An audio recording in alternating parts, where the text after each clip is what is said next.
Alors, bonjour à tous. Là, c'est un premier stream que je fais aujourd'hui, un premier live sur LinkedIn. En fait, c'est un petit peu une réponse ou un suivi de ce que j'ai pu faire dans une table ronde en novembre dernier. C'était une table ronde au sujet des enfants spécialement et de la web TV en particulier. Le titre restait « À chacun son média ». Et c'est un petit peu l'idée aujourd'hui d'aller encore plus loin dans cette partie-là, parce que je pense que la web TV, c'est un vrai sujet et qu'il faut en parler beaucoup plus largement. Donc, je fais ça tout seul aujourd'hui dans mon micro-studio et puis j'espère que ça vous soulèvera certaines questions, que ça vous donnera envie peut-être aussi de vous lancer sur la web TV pour votre entreprise, pas forcément sur LinkedIn, mais peut-être ailleurs. Donc voilà, on va commencer tout de suite avec, avec le sujet, et vous allez voir, enfin j'espère que ça va vous plaire et que vous aurez la bonne info. Donc tout de suite, la première idée, qu'est-ce que c'est une web TV? Une web TV, en fait, c'est un programme audiovisuel diffusé vers Internet. En gros, avec une web TV, on produit des programmes pour une diffusion sur les réseaux sociaux, sur les plateformes de streaming, ou même sur son site Internet. On peut associer avec le mot web TV facilement un studio TV ou un studio web TV. Celui-ci peut être éphémère ou non. C'est-à-dire que vous pouvez effectivement dédier peut-être un local ou une partie, un bureau spécifiquement pour la web TV au sein de vos locaux. Alors à qui s'adresse? Qui devrait en avoir une? Les PME, PMI, les grands comptes, les indépendants, les collectivités territoriales, les associations, tous ceux qui ont besoin de valoriser ce qu'ils font. Les entreprises ont besoin de valoriser leurs produits et services, mais pas seulement. L'humain. Les collectivités territoriales, elles ont besoin de valoriser leurs actions, mais aussi le tissu économique et associatif, les acteurs et les actions qui mènent sur le territoire. Enfin, les associations, elles ont besoin aussi de se rendre visibles, de valoriser leurs actions auprès de leur public, mais aussi auprès de leurs partenaires, les financeurs. Alors pourquoi avoir une web TV? Je dirais la première idée, c'est valoriser. Si on a besoin de valoriser son activité, ses produits, ses services, le meilleur moyen est d'être présent dans les médias. Cependant, dans le monde où les grands médias ne sont pas forcément accessibles, où l'écrit ne domine plus forcément, la vidéo dispose d'un impact bien plus important. On peut, avec une web TV, produire bien plus facilement. Avec la crise sanitaire, la vidéo est devenue, accessible et acceptée dans les entreprises. Nécessairement, fatalement. Et les administrations également. La visioconférence a permis, pendant la crise sanitaire, à l'ensemble des acteurs de se libérer des objections à paraître devant une caméra. Même moi, personnellement, je n'aime pas être spécialement devant la caméra. Mais bon, on n'a pas le choix. Avec une web TV, au sein de votre entreprise, de votre collectivité, vous pourrez produire à la chaîne, au point d'avoir votre propre média. À chacun son média. Et c'est vraiment là que c'est important. Vous devez considérer l'outil que vous aurez en face de vous comme un média à part. Alors pour les entreprises, à chacun son média, ça veut dire de pouvoir utiliser la web TV pour les différents canaux de diffusion, tels que Facebook, YouTube, Instagram, Twitch, LinkedIn, TikTok, Snapchat, enfin que sais-je, toutes les plateformes qui existent, afin de créer une programmation adaptée à leur cible, à leurs produits, et d'une façon détaillée.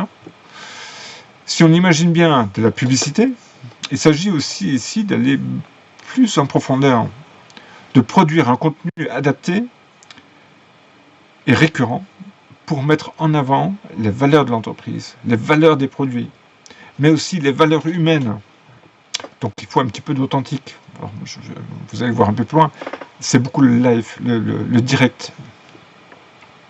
Telle une chaîne de télévision, il faut imaginer une programmation en fonction des canaux de diffusion, en fonction des saisons, en fonction de vos événements et de vos produits.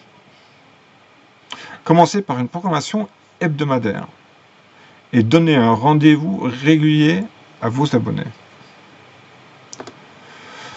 Pour les collectivités locales ou territoriales, elles ont besoin de mettre en valeur le tissu économique, je le disais tout à l'heure en entrée. Le tissu économique, associatif et territorial. Une web TV au sein d'une collectivité territoriale permet de rendre l'action territoriale attractive et visible. Traditionnellement, le magazine papier qui est diffusé tous les mois ou tous les trimestres dans les boîtes aux lettres des citoyens a certes tout son sens, même encore aujourd'hui, mais ça peut aussi être contesté. Quel est son degré de lecture? Un magazine sous forme vidéo est plus attractif auprès des jeunes générations et plus pertinent en termes de valorisation de territoire. Disposer ainsi d'une chaîne de télévision sur le web permet de diffuser de l'information plus largement que dans une boîte postale qui en général est délimitée à sa zone d'action. Une commune ou une agglomération de communes ou une région. La web TV, elle va rayonner, elle va aller au-delà des frontières territoriales et ça vous donne un réel pouvoir de communication. La web TV permet ainsi de construire une image moderne et facilement valorisante pour l'ensemble des acteurs du territoire. Et cela bien au-delà du territoire. Alors les associations, alors ça c'est quelque chose qui m'a posé quand même beaucoup de questions. J'ai eu moi-même une association, c'est un petit peu foiré, mais c'est pas grave. Les associations, ce sont des acteurs largement répandus sur le territoire national. Que ce soit les associations professionnelles, que ce soit les représentations de profession, telles encore les associations sectorielles. Il y a également les associations socioculturelles et sportives qui ont un besoin de se rendre visibles. On retrouve ces associations dans tous les milieux sociaux, et ce au niveau national, mais aussi régional et local. Elles ont un besoin de valoriser l'action auprès de leurs adhérents et des partenaires. Toujours dans l'histoire de financement. Et enfin, les indépendants. Je pense que tout le monde connaît les influenceurs, les influenceuses sur Instagram et ailleurs. Je ne leur jette pas la pierre, loin de là. Ce qu'ils font est un travail à part entière. La Web TV est un média accessible aux indépendants. La preuve. On aurait tendance à penser qu'il s'agit seulement de youtubeurs et d'influenceurs sur Instagram et autres TikTok. Mais à vrai dire, pour un indépendant, l'investissement il est identique à celui d'une PME ou d'une collectivité. Les règles de création, que ce soit sur un plan technique ou sur un plan matériel, ou sur le mode de diffusion, sont identiques pour l'ensemble des groupes évoqués. À l'instar des sociétés, l'indépendant est souvent seul. C'est mon cas là, je suis tout seul ici. Il peut utiliser d'autres outils qui lui permettront de produire sa web TV. J'en viendrai dans un autre épisode d'une façon plus détaillée. Enfin, une web TV, c'est un budget. On entend de toutes les couleurs.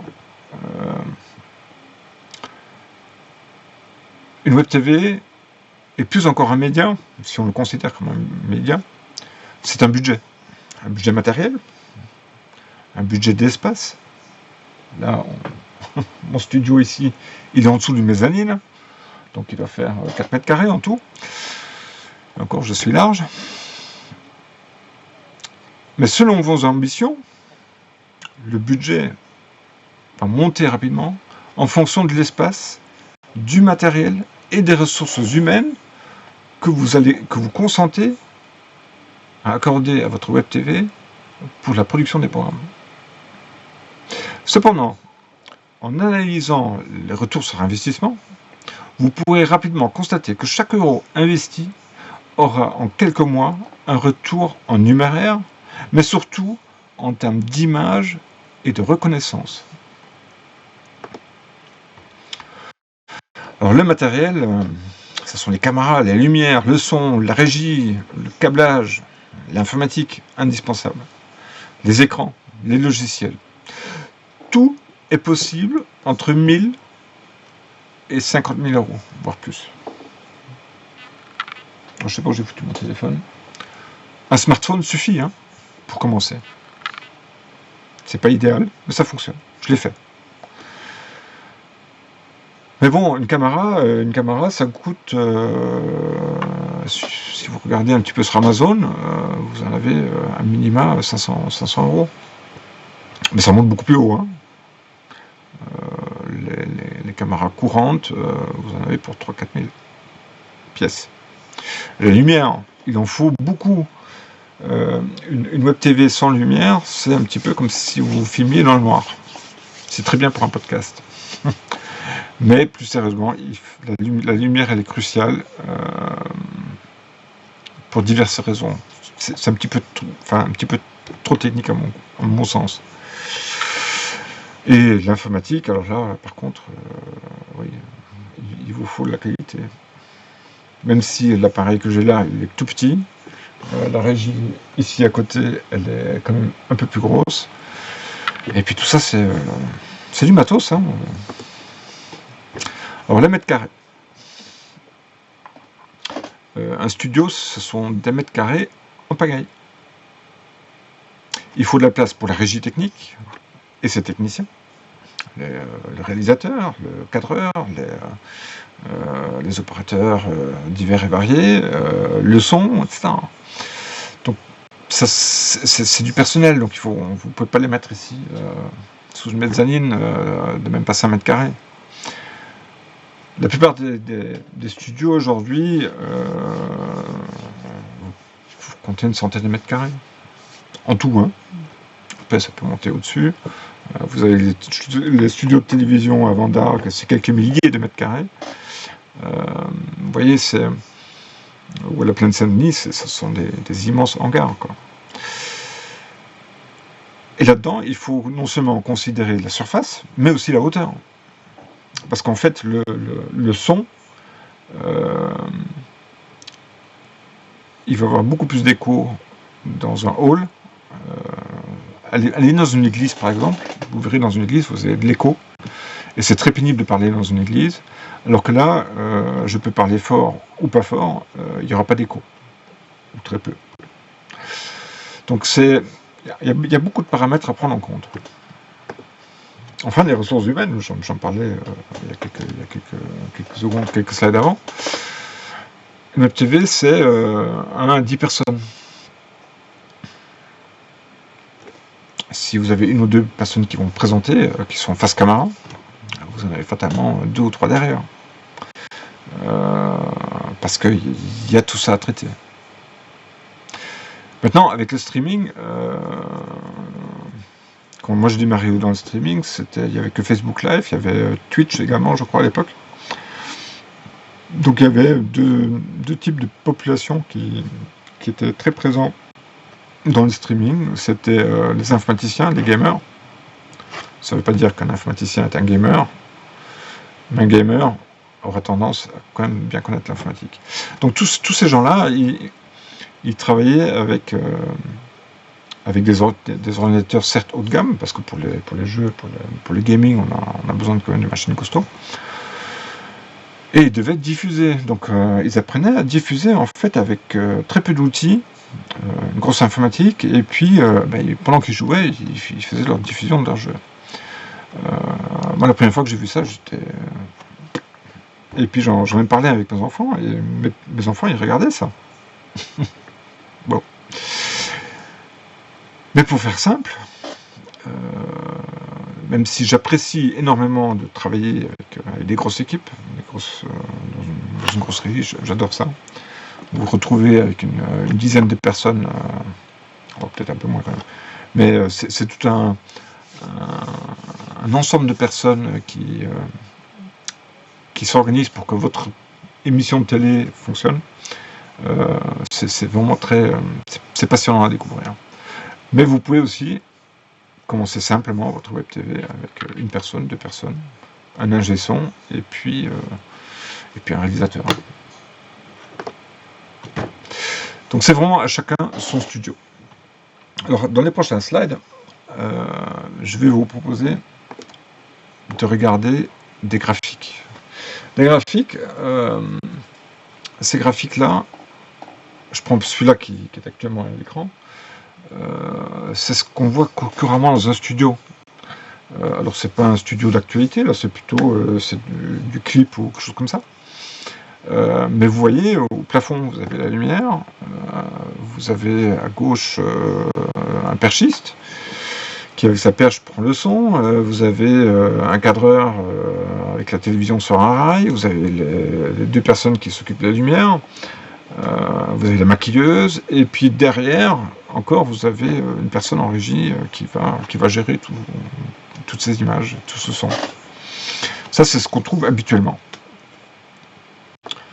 Alors que aujourd'hui, dans les émissions de télévision, vous trouvez souvent une ou deux personnes qui vont présenter devant un desk, ce qui est assez confortable quand même. Et puis tout le reste est quasiment automatisé. C'est-à-dire que là, ici, sur ce slide-là, vous avez deux grosses caméras. Vous avez encore deux. Enfin, j'imagine que ça doit être des caméras qui sont au plafond. Vous avez de la lumière au plafond, et c'est tout. Vous voyez, ça reste relativement simple. Alors, dans le slide suivant, qui va arriver, c'est ce que vous pourriez avoir quand vous commencerez. Enfin, j'imagine. Ou que vous imaginez. C'est-à-dire que vous avez une personne derrière un desk qui va présenter de l'info. L'info de votre entreprise, de votre collectivité, etc. Et derrière, un cadreur. Ou une caméra automatique. Et là derrière, vous avez encore quelqu'un en régie. Vous voyez, ça peut être extrêmement simple. Et là, vous avez un truc à 10-15 mètres carrés. Même pas. Facile peut-être. Parce qu'en fait, il faut quand même savoir qu'entre la caméra et la personne, il faut quand même avoir un petit peu de recul. Mais ça, c'est un petit peu technique d'image. Et ensuite, il faut se poser une question, est-ce que dans le futur studio, est-ce qu'on va faire du direct, ou est-ce qu'on va faire uniquement de la VOD, est-ce qu'on va tout enregistrer, etc. Ou est-ce qu'on va faire un mix entre les deux? C'est une question vachement importante, parce que en fait, le live, vous pouvez pas le faire n'importe comment. Vous pouvez certes le faire avec un smartphone. Je me rappelle les premières émissions, on les a tournées avec un seul smartphone, et puis on tournait autour d'une table pour un talk show. Ou est-ce qu'on veut faire de la VOD, c'est-à-dire la vidéo genre tutoriel par exemple, ça peut être très bien comme ça. Mais il faut en prendre des décisions, parce que entre l'un et l'autre, vous allez peut-être avoir des changements de studio, un changement de décor, certes, même si aujourd'hui il existe des fonds verts, mais bon, c'est pas forcément le plus adapté. Donc c'est quelque chose à réfléchir, à vraiment mettre en place. Enfin là, vous avez par exemple un studio où, comme on le voit par exemple sur les chaînes d'infos, un classique desk avec deux personnes qui vont faire de la présentation de l'actualité, avec une personne en caméra épaule et une caméra fixe, où aujourd'hui on utiliserait les tourelles, etc. Et un écran qui nous permet, ou qui permet au présentateur de s'accrocher quelque part. Et ensuite, là, on a l'exemple type des influenceurs ou influenceuses. Une chambre avec un fond vert, un appareil photo, et hop, c'est parti.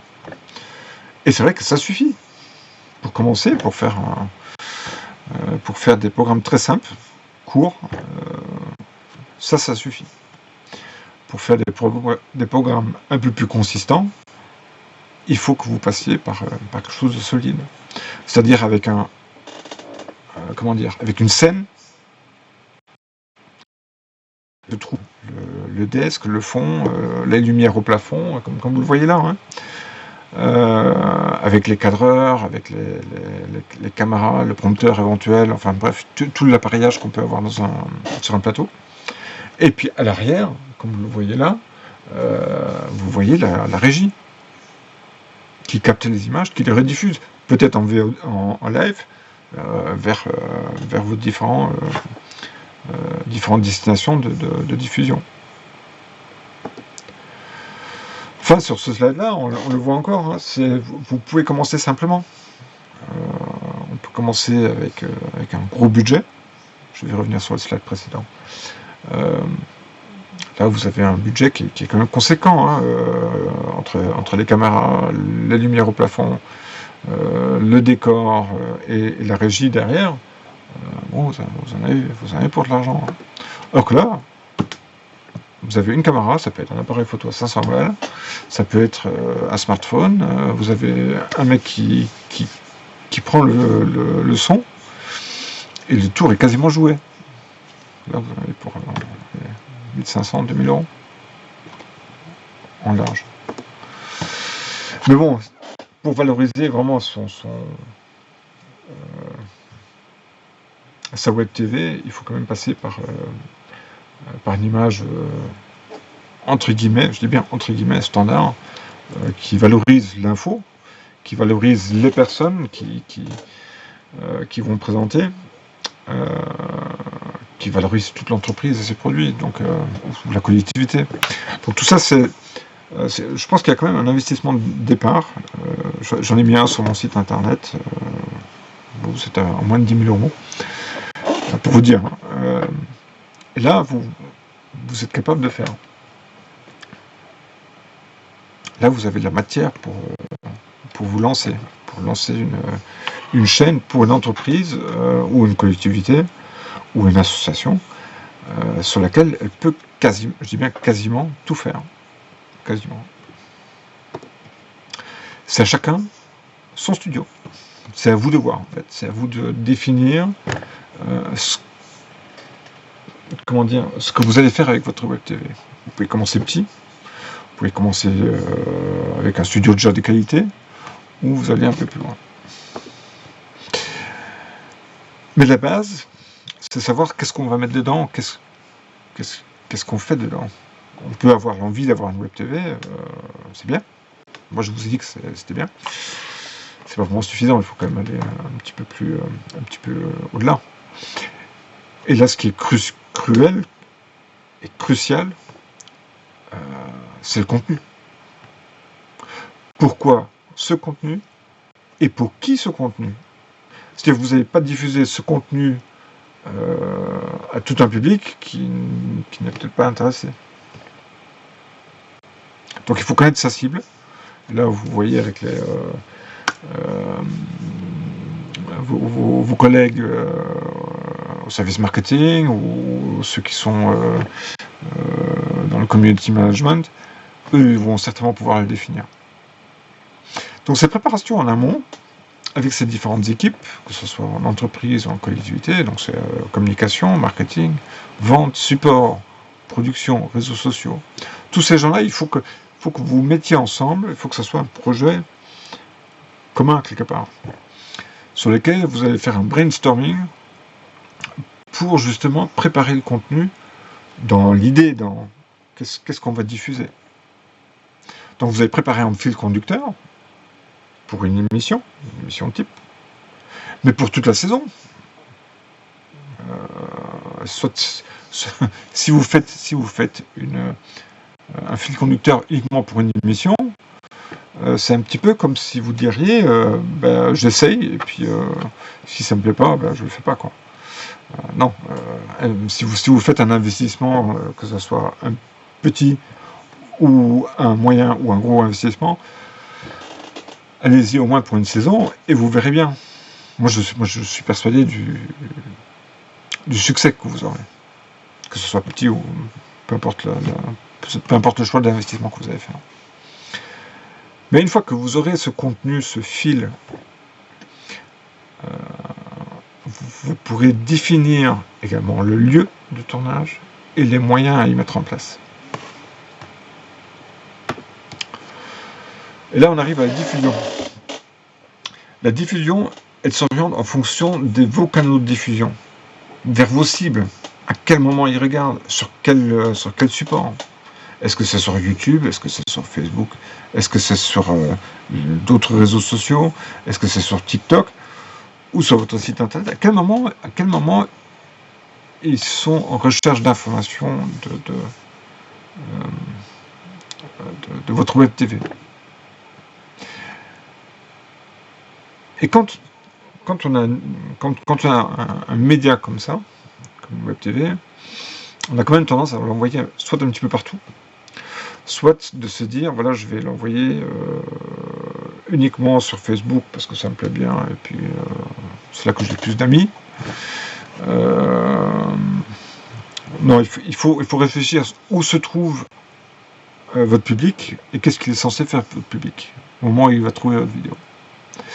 Donc avec une web TV, vous pouvez diffuser de la VOD et ou du direct, le live. Pour cela, on dispose des plateformes de streaming et des réseaux sociaux sous leurs différentes formes. Vous pouvez également alimenter votre site internet. Je vous le recommande parce que, quand on trouve une vidéo, une information sur YouTube ou dans les moteurs de recherche, on a tendance à aller également sur le site internet. Donc il faut trouver un lien entre les deux. L'essentiel est de diffuser vraiment au moment où votre public cible est susceptible de regarder et d'interagir.